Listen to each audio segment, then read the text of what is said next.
ruang supaya orang bisa buang air kecil dalam posisi jongkok. Perhatikan cara jongkoknya. Perhatikan cara jongkoknya. Perhatikan, sengaja ini saya tarik biar kelihatan kakinya. Perhatikan cara jongkoknya. Jadi kalau kita baca kitab Kifayatul Akhyar sampai cara jongkok diajarin. Saudara.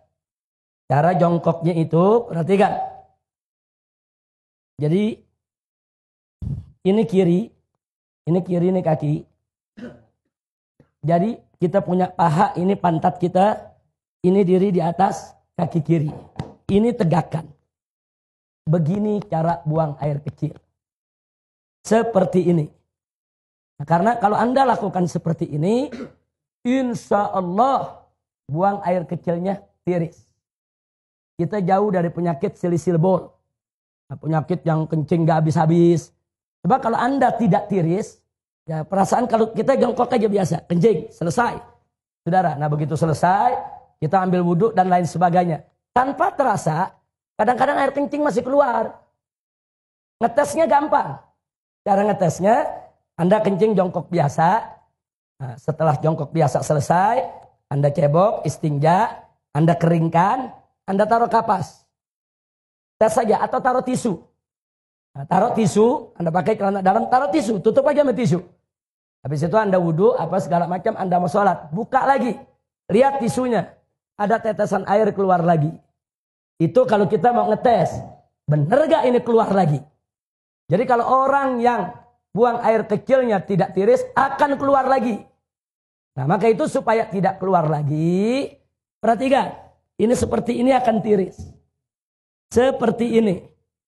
Nah, setelah seperti ini buang air kecil, kita bungkukan sedikit. Kita bungkukan sedikit. Nah, boleh sekali-sekali kalau masih berasa ada, kita tukar posisi.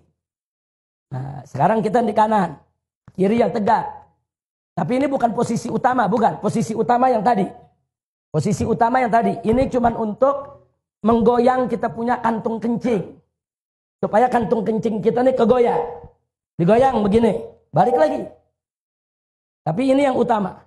Ini kalau begini kita kencing, insya Allah tiris. Tidak akan tersisa lagi. Kira-kira jelas tidak? Ditambah lagi dengan jari kita tekan bagian bawah sebelum bagian dubur di bawah ada. Kalau kita tekan keluar lagi itu. Keluar lagi itu cairan. Tekan sedikit. Yang ketiga, istibra. Apa istibra? Dehem. Dehemnya bukan dehem dengan tenggorokan. Bukan dehem dengan suara dada. Dehem dengan perut. Perut. Jangan bagi dada. Enggak. Coba lihat. Ada bedanya enggak dengan dada sama dengan perut? Beda. Coba pakai perut. Gimana dehem? Perut kita tekan. 3-4 kali. Nah, itu klepnya terbuka. Kita dehem, klepnya terbuka, dia akan tiris air kencingnya. Kira-kira jelas?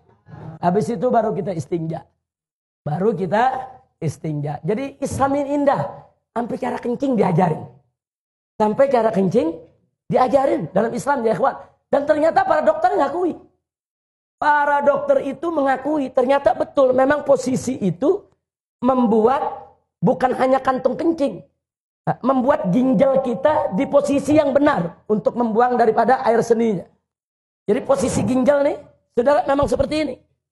Dia jadi seimbang posisinya kalau begini. Ginjal kanan, ginjal kiri. Saudara, memang posisinya begini. Jadi untuk ginjalnya sehat, kantung kencingnya sehat, dan insya Allah tidak menetes lagi. Kira-kira jelas? Nah ini oleh-oleh pelajaran terakhir. Mudah-mudahan manfaat untuk kita semua. Amin ya Rabbal Alamin. Tolong diamalkan, dijalankan supaya sholat kita bisa lebih tertib lagi. Tapi ingat, saya ini membahasnya cuma sangat singkat sekali. Belajar lagi sama guru-guru kita. Tanya kita punya guru, tanya kita punya ustadz, tanya kita punya habib. Dengan kitab-kitab yang mereka baca. Bagaimana tata cara sholat, bagaimana rukun sholat, bagaimana tata cara wudhu. Apa itu hal-hal yang najis, apa itu hal yang membatalkan daripada wudhu kita. Pelajari. Sebab kalau Anda tidak tahu bagaimana cara bersuci, bagaimana sholatnya bisa benar? Itu pintu. Sholat tidak sah kalau bersucinya nggak beres. Pelajari dulu bagaimana cara bersuci, bagaimana cara sholat. Jangan sampai kita tidak tahu. Sampai di sini jelas? Alhamdulillahirabbil alamin. Saya pikir cukup sampai di sini.